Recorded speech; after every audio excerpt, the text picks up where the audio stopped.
Bienvenue sur La Fabrique à Polyglotte, le podcast qui va changer ta vision de l'apprentissage des langues. Je suis Coralie, ton hôte, et je suis là pour te montrer que devenir polyglotte, ça n'est pas réservé à quelques élus. Si tu as déjà rêvé de parler plusieurs langues couramment, alors tu es au bon endroit. Ici, nous allons briser les mythes de l'apprentissage des langues. Non, tu n'as pas besoin de talent extraordinaire ni de passer des heures interminables à étudier. Je vais te révéler des méthodes pratiques, des astuces inédites et des ressources précieuses qui vont transformer ton apprentissage autodidacte. Que tu sois débutant ou en quête de perfectionnement, la Fabrique à Polyglotte est ton compagnon de route idéal. Alors prépare-toi à explorer le monde des langues avec un nouveau regard et abonne-toi dès maintenant pour ne rien manquer de cette aventure multilingue.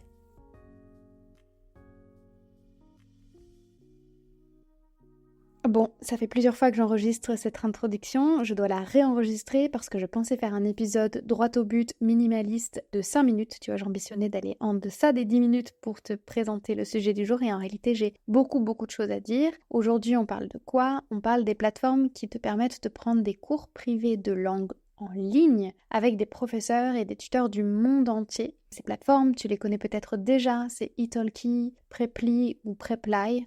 Tout cet épisode, je ne sais pas quelle est ta prononciation préférée, mais moi je vais dire Preply. Il y a aussi Verbling, et puis il y a de nouveaux acteurs ou des acteurs qui n'étaient pas essentiellement sur les langues, mais qui peuvent te permettre d'accéder à plein de cours privés avec des tuteurs en ligne comme Superprof.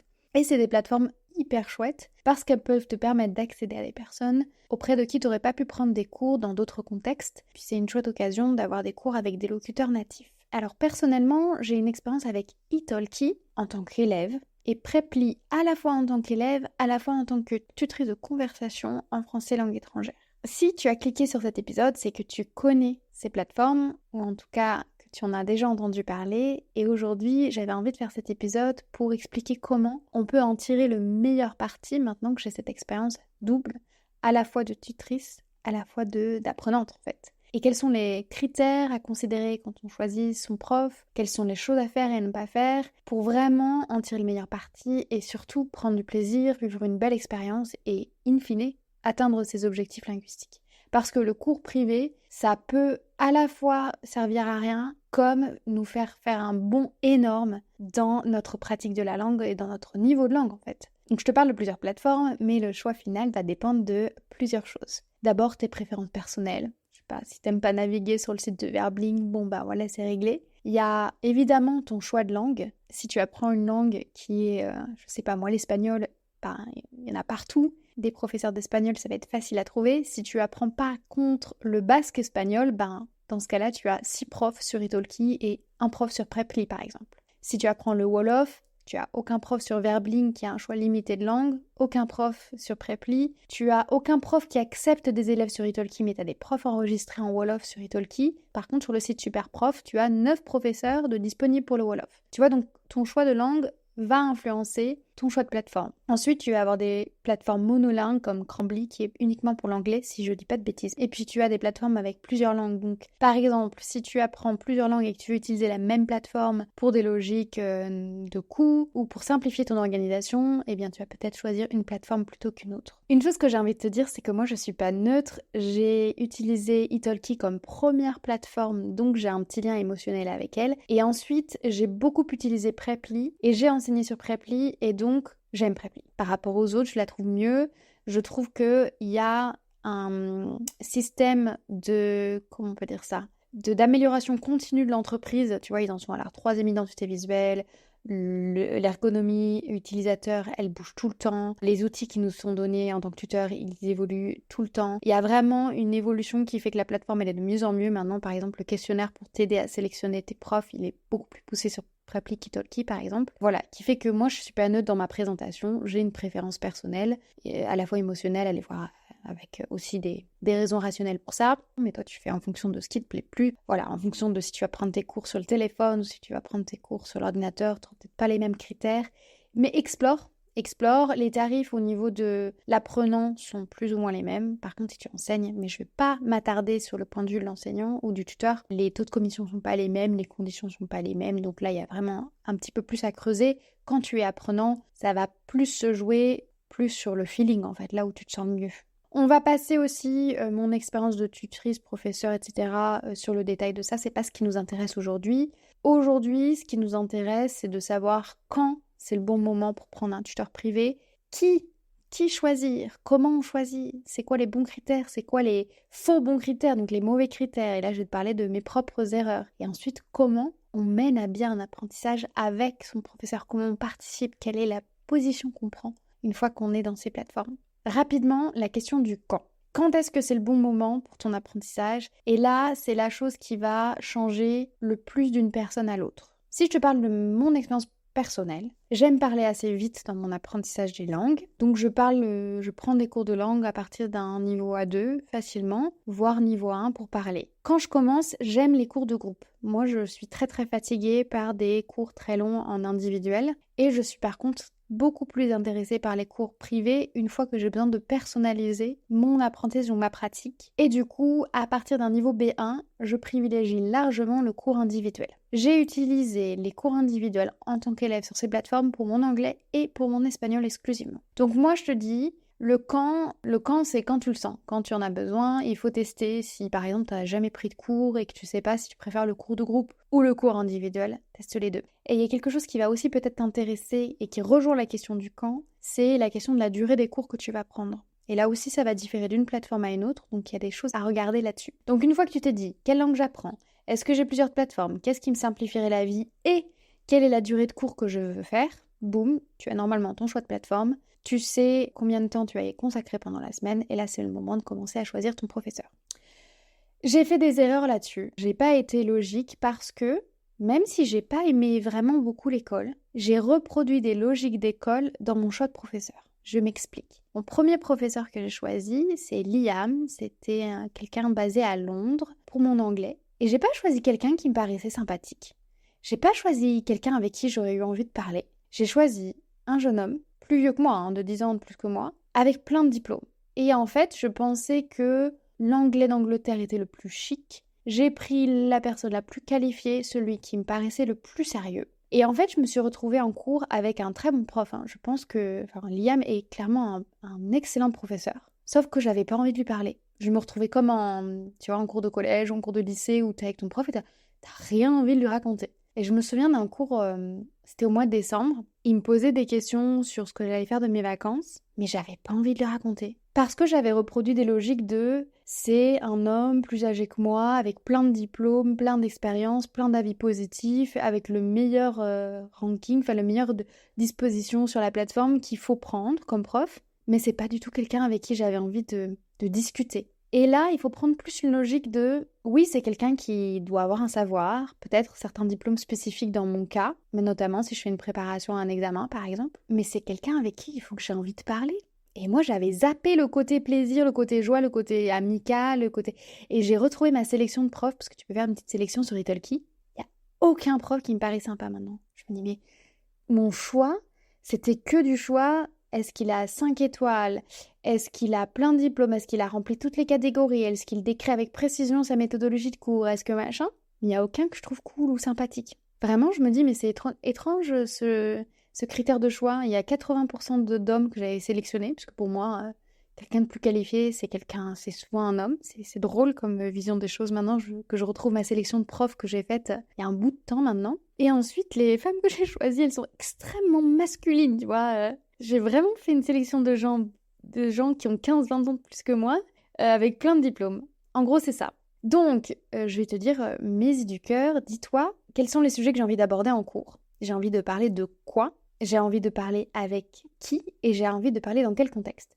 Si j'apprends une langue pour l'utiliser dans un contexte amical, eh bien je choisis quelqu'un avec qui j'ai envie d'être copain. Vraiment une copine, quelqu'un qui a mon âge, voilà. Si j'ai besoin d'être impressionnant dans une réunion de travail, je prends quelqu'un qui ressemble à ce collègue d'une autre branche de mon entreprise internationale auprès duquel j'ai envie de converser. Mais ils mettent de la joie et du plaisir parce que comme on associe peu l'apprentissage avec la joie et le plaisir, on reproduit des mécaniques de l'école dans notre choix de tuteur. En tout cas, j'ai fait cette erreur-là. Peut-être que c'est pas du tout quelque chose que tu aurais fait naturellement, mais je te transmets le fruit de mon expérience pour que tu évites de faire les mêmes erreurs. Donc, est-ce que j'ai envie d'un copain, d'une copine? Est-ce que j'ai envie de quelqu'un qui ressemble à mon interlocuteur final? Est-ce que j'ai envie de quelqu'un qui ait le même profil type de la personne que j'aimerais devenir plus tard? Voilà, je suis pas une femme ou un homme qui correspond au locuteur que je voudrais être. Ça, c'est plutôt ma logique actuelle, notamment pour l'italien. Voilà, j'ai fait un jeu, le jeu de me dire, et si je prenais un nouveau professeur maintenant, ben, ce serait sans doute une femme, et ce serait une femme de mon âge, qui a une manière de parler qui m'inspire et à laquelle je souhaiterais ressembler.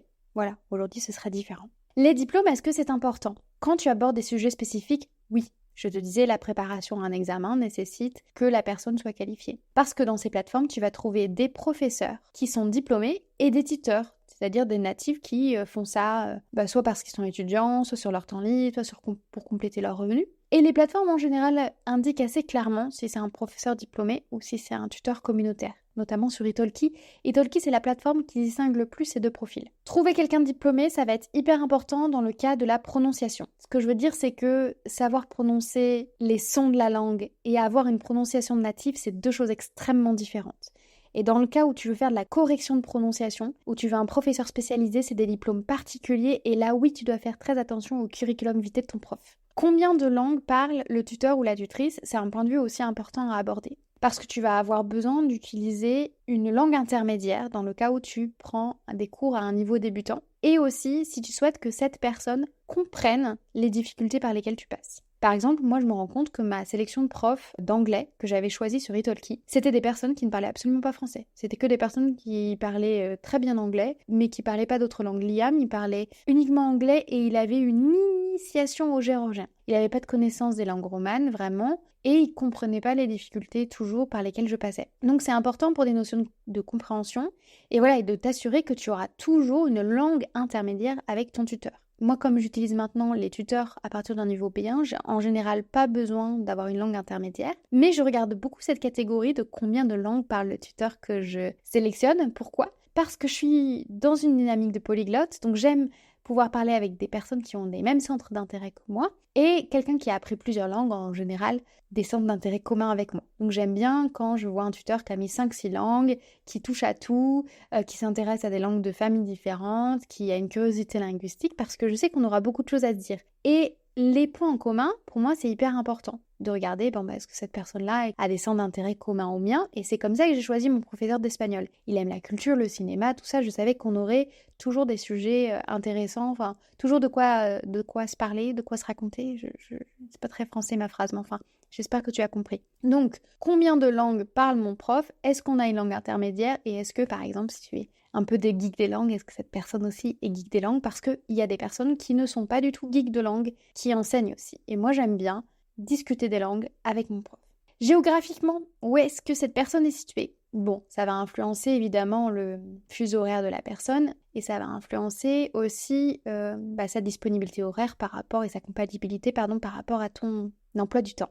Mais ça peut aussi te donner plein d'inputs, plein de renseignements sur une zone dans laquelle peut-être tu te prépares à aller. Imaginons que tu prépares un voyage. C'est hyper intéressant de choisir quelqu'un qui se situe dans le lieu où tu vas aller ou alors de choisir quelqu'un. Je te prends un exemple parce que je trouve que sinon je suis trop abstraite. Pendant longtemps, j'ai essayé d'entrer dans un hôtel d'entreprise à Milan. Donc choisir un prof basé à Milan qui peut me raconter comment Milan a évolué depuis c'est 2018, moi j'y étais. Et qui peut me dire, écoute, j'y suis en ce moment, tel quartier il est chouette. Si par exemple tu as envie d'aménager dans un lieu, quelqu'un qui peut te raconter les différents quartiers, où est-ce que c'est plus sympa d'aller, quelqu'un qui a un peu les mêmes goûts que toi, qui peut voir un peu. Voilà, la question de la géographie, elle est importante, quitte à faire, je trouve, des sacrifices au niveau horaire pour te dire, je prépare un voyage en Asie, est-ce que je peux pas essayer de décaler dans mon emploi du temps des temps avec un prof qui est là-bas, qui va pouvoir me dire quels sont les meilleurs restos où je pourrais aller une fois que j'y serai. Enfin voilà, je trouve que c'est important de se poser cette question-là. Prends le temps de regarder les vidéos de tes profs, regarde leurs présentations et ensuite sache que les présentations des profs, ils vont mettre le max en général, pas tous. Il y en a, ils vont faire ça vite fait puis en fait ils sont mieux en cours que d'autres, puis d'autres ils vont faire une vidéo de présentation, mettre une photo, une description de présentation génialissime et puis une fois que tu les as en cours, ils donnent moins le max. Donc teste, ouais, il va y avoir cette notion de feeling à trouver.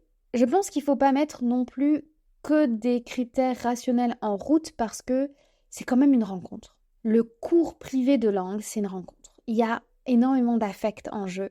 Une fois que tu t'es dit, bon, est-ce que ça marche avec mon emploi du temps? Est-ce que ça marche avec mes centres d'intérêt? Est-ce que cette personne va pouvoir me renseigner outre sur la grammaire? Est-ce qu'elle pourra me donner des notions de culture ou des notions qui correspondent à ce que j'ai besoin de savoir? Oui. Bon, et maintenant je teste parce qu'il y a l'affect qui rentre en jeu. J'ai été la professeure que j'étais, je sais pas si, ou la tutrice plutôt, que j'étais. Je sais pas si j'étais excellente ou pas, en tout cas j'ai eu des bonnes revues. Mais malgré tout, il y a des élèves que j'avais hâte de retrouver. J'étais là, oh ouais, j'ai mon cours avec tel élève, génial. Puis j'avais des élèves, j'étais là, ah, merde, j'ai mon cours avec tel élève. Et ça, c'est pas que tel élève est bon ou pas bon, et ça, c'est pas que moi je suis bonne ou pas bonne, c'est que c'est une rencontre. Et cette rencontre, voilà, les atomes crochus, il y a quelque chose qui nous dépasse, donc ça vaut le coup de tester. Tu peux prendre un cours, je te dis, le premier cours, t'as pas besoin de prendre un long cours, tu peux prendre un premier cours d'une demi-heure, de un quart d'heure. Je pense en 20 minutes, une demi-heure, tu sais largement si ça match avec cette personne. Et par exemple, moi, dans les premiers cours, j'aurais pu voir qu'avec Liam, ça matchait pas. Enfin, ça matchait pas. Encore une fois, c'était un bon prof, il est hyper pédagogue, il savait rebondir, le rythme du cours était bon, il était doué pour animer un cours, mais j'aurais pu voir que j'avais pas d'atome croché avec cette personne. Mais comme je m'étais dit, ça doit ressembler à l'école, j'avais oublié ce critère-là. Ça vaut le coup de tester 2-3 profs, 2-3 profils qui t'interpellent, et te dire qui est le professeur ou la professeure que j'aurais le plus envie de rejoindre, Voilà, il faut avoir hâte de ton cours, te dire, ah, mon cours est fini, vite, vite, vivement la semaine prochaine ou vivement le prochain cours. Il faut choisir avec le cœur, et tu vas me dire, Coralie, il faut aussi un peu choisir avec le porte-monnaie. Ok, on va aborder ce sujet-là du prix. J'ai envie de te dire 2 choses. Tu vas trouver une grande, grande, grande variété de prix sur les plateformes. Ça va aller d'une, je sais pas, peut-être 9 $, 9 euros, 9, 10 euros jusqu'à 30, 40, 50, 60. Après, voilà, il y a un grand spectre. Pourquoi cette immense variété de prix? Pour plusieurs choses. Il y a des personnes qui sont diplômées, qui vont faire valoir leur diplôme, qui vont passer des diplômes spécifiques ou des diplômes compliqués. Ensuite, les plateformes, elles tendent à uniformiser l'offre, mais tu as des personnes qui vont proposer des corrections, des exercices, des choses en dehors du cours, qui vont faire en sorte qu'ils vont augmenter leur taux horaire parce que par ailleurs, ils vont mettre 1 heure de préparation avant de faire le cours qu'ils vont te faire, ils vont faire ton cours et ensuite ils vont assurer la correction de texte que tu vas leur envoyer. Et donc ça vaut plus cher que quelqu'un qui va faire que de la conversation et qui va être disponible pour toi que durant l'heure que tu auras réservé avec cette personne. Ensuite, il y a des logiques stratégiques, c'est-à-dire que les nouveaux professeurs, on les invite à mettre un taux horaire très bas. Comme ça, ils obtiennent rapidement des revues, des notes, ils sont évalués et ça leur permet d'augmenter, en fait l'algorithme va les mettre plus en avant et à ce moment-là, ils pourront augmenter leurs tarifs. Ensuite, il y a des personnes qui s'évaluent elles-mêmes, elles ont peut-être une meilleure estime d'elles-mêmes. C'est souvent le prix qu'on se donne aussi en dehors des stratégies marketing. Ça va aussi dépendre de la valeur que la personne se donne à elle-même ou la valeur qu'elle donne à son cours. Mais ça, c'est une valeur subjective du tuteur sur lui-même ou du professeur sur lui-même, et ça n'a rien à voir avec la valeur qu'il délivre. Donc attention, il y a des personnes qui vont se sous-estimer et mettre des petits prix, mais délivrer des cours extraordinaires. Et puis au contraire, on va avoir des personnes qui pensent qu'elles sont extraordinaires et mettre un tarif très élevé, et pour autant, ce qu'ils délivrent au moment du cours ne justifie pas parfois des taux horaires immensément élevés. Ensuite, il y a des personnes qui vont avoir des logiques en fonction de leur lieu de vie. Un professeur de français, langue étrangère, qui vit en France, doit payer son logement, tout ça.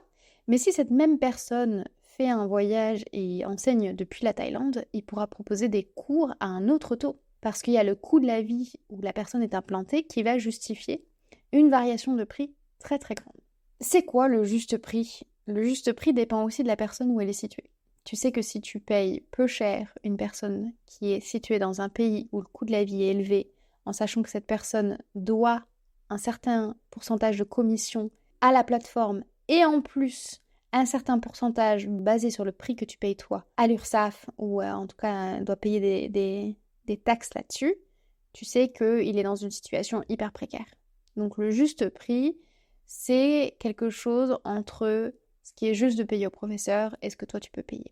Je t'inviterai à aussi penser, puisque ça impacte directement le prix, au nombre d'heures que tu vas consacrer à ton apprentissage dans la semaine. Parce que soyons clairs, non.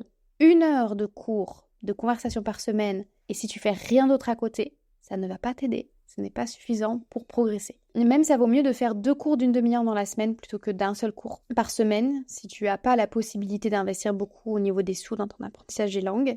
Mieux vaut, si là je me mets pas du côté du professeur et pourtant je devrais défendre le statut du professeur ou du tuteur parce que j'ai été dans ce point de vue-là, là je te parle des intérêts de l'élève.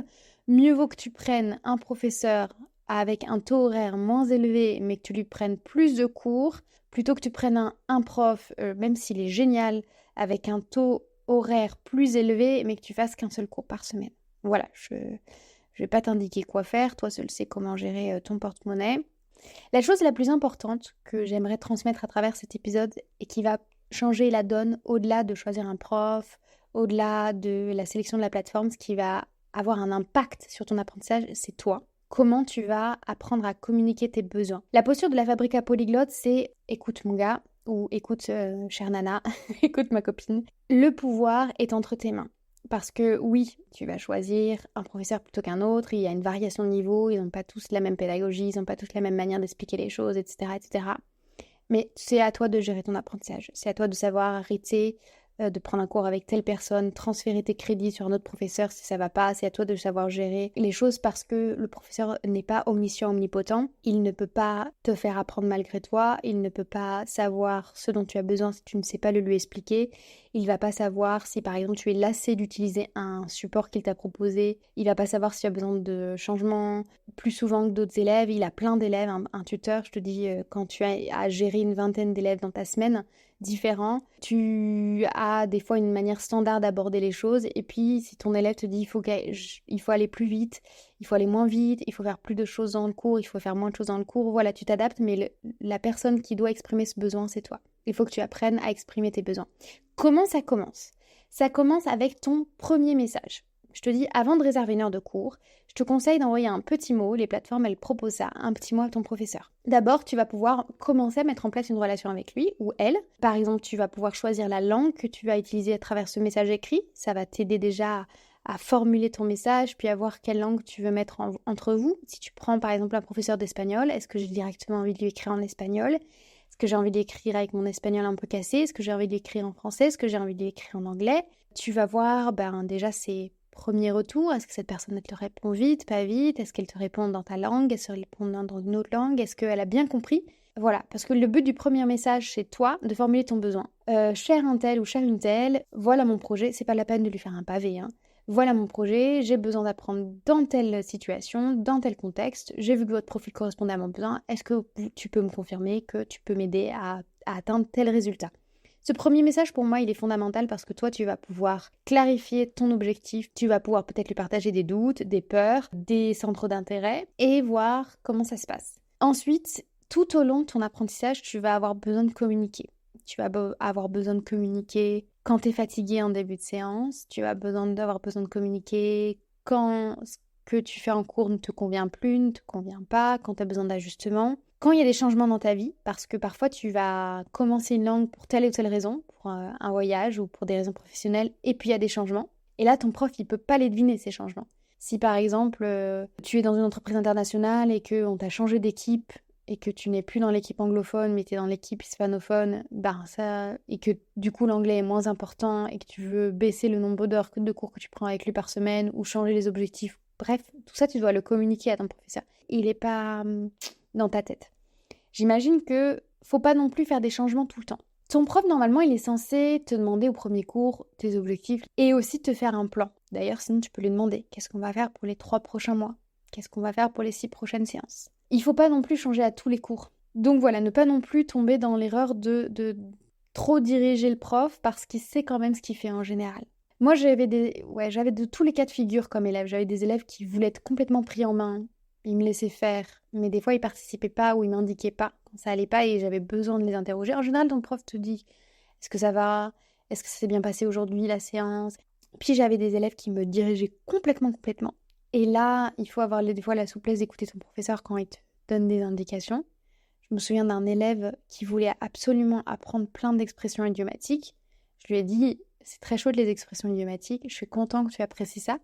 Par contre, c'est pas avec les expressions idiomatiques que tu vas animer une réunion.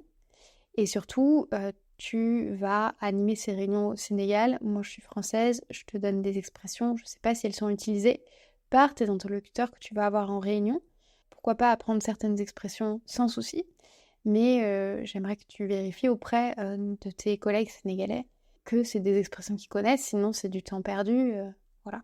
Et puis, encore une fois, un exemple de quelqu'un qui avait eu une stratégie géographique étonnante. Je suis située en France, c'est quelqu'un qui allait travailler au Sénégal et je n'ai pas compris pourquoi il n'avait pas choisi quelqu'un directement localisé sur place qui pouvait avoir beaucoup plus d'informations sur, localement, quelles étaient les expressions idiomatiques utilisées. Donc il y a cet équilibre à trouver, mais garde-le que tu as la responsabilité de cette relation. C'est pas ton prof qui porte tout, toi tu portes aussi la relation. Oui, tu as un client, oui, tu payes, oui, tu attends un service, mais oui, tu es aussi responsable de ce qui se passe dans cette relation entre ton professeur et toi. Une erreur qui peut être faite, l'erreur que j'ai trop souvent vue pour le coup en tant que professeur, c'est des élèves qui passaient 1 heure avec moi à aborder des points de grammaire auxquels Google pouvait leur répondre. Et des fois, moi, j'essayais de leur dire écoute, ça, t'as la réponse dans telle vidéo, tel professeur de FLE a fait une vidéo où il explique ce point de grammaire, je vais t'envoyer cette vidéo, mais moi, j'aimerais que pendant ce cours, on pratique, on parle, on fasse des phrases. Voilà, l'erreur à ne pas faire, c'est de passer 1 heure, surtout si tu as 1 heure par semaine, à écouter des explications sur le conditionnel au lieu de parler. Mieux vaut, soit en début de cours, soit en fin de cours, lui dire « il y a tel truc que j'ai pas compris », surtout dire quand t'as pas compris quelque chose. Est-ce que tu peux m'envoyer une ressource que je peux regarder pendant la semaine ? Ou alors, j'ai trouvé sur Google tel article qui parle du conditionnel. Est-ce que c'est bon ? Est-ce que tu valides cette ressource ? Est-ce que je peux l'étudier en dehors du cours ? Oui. Ou alors passer, 10 minutes de ton cours si c'est un cours de 60 minutes et garder l'idée que c'est du temps de pratique.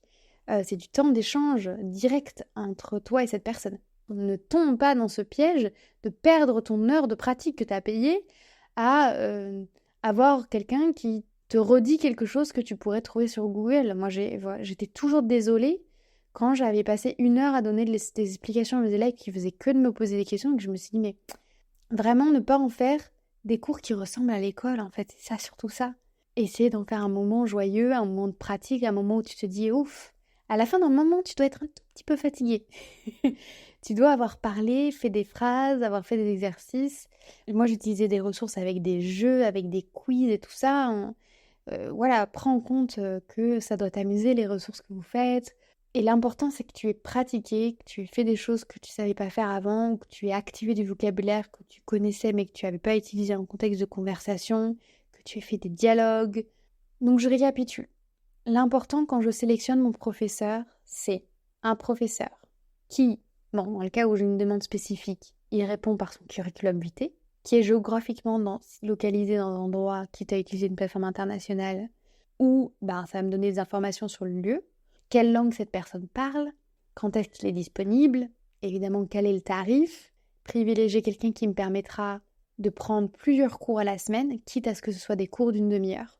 Prendre ensuite quelqu'un qui utilise des ressources que je trouve fun ou qui me font plaisir, ou en tout cas sinon suggérer des ressources. Moi j'avais une élève aussi, elle me disait voilà, je suis en cours de littérature française, j'utilise ce livre, est-ce que tu peux m'aider à travailler à partir de ce livre ? Et moi j'ai adapté tous mes cours à cette personne. En sachant que si tu demandes à ton professeur d'adapter tous ses cours pour toi, tu sais qu'il travaille bien plus que pendant le moment où vous êtes ensemble et que ça justifie un taux horaire plus élevé qu'un simple tuteur de conversation qui va ne préparer aucune ressource en fait. Les variations de prix justifient des variations de prestations de services, même si des fois les personnes fixent leur prix en fonction de l'image qu'elles ont d'elles-mêmes. Je ne vais pas revenir sur la question du prix, j'étais censée faire un résumé. Je vais m'arrêter là parce que je pense que j'ai donné l'essentiel. L'essentiel de mon message se résume dans le fait que ne reproduis pas ce qui est pas cool à l'école, reproduis ce qui est chouette de l'école et amuse-toi, trouve des copains et des copines, même si encore une fois, c'est pas une relation amicale, c'est une relation professeur-élève, c'est une relation à réinterroger, je pense, une fois qu'on est adulte. Que dire d'autre ? Moi, je suis sous le charme de la manière dont évolue tout le temps et s'améliore la plateforme Preply, mais je t'encourage toujours à tester et à choisir quelqu'un que tu auras hâte de retrouver chaque semaine ou à chaque cours. Vraiment.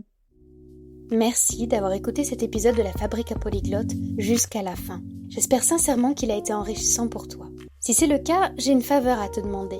Pour soutenir notre communauté polyglotte grandissante, pourrais-tu prendre un instant pour attribuer 5 étoiles à ce podcast sur ta plateforme d'écoute et le partager autour de toi ? Ton soutien, c'est la clé de la longévité de ce podcast. Je te remercie chaleureusement pour ce geste et en attendant notre prochain rendez-vous, je te souhaite d'incroyables conversations en langue étrangère, mais surtout, reste curieuse, reste curieux.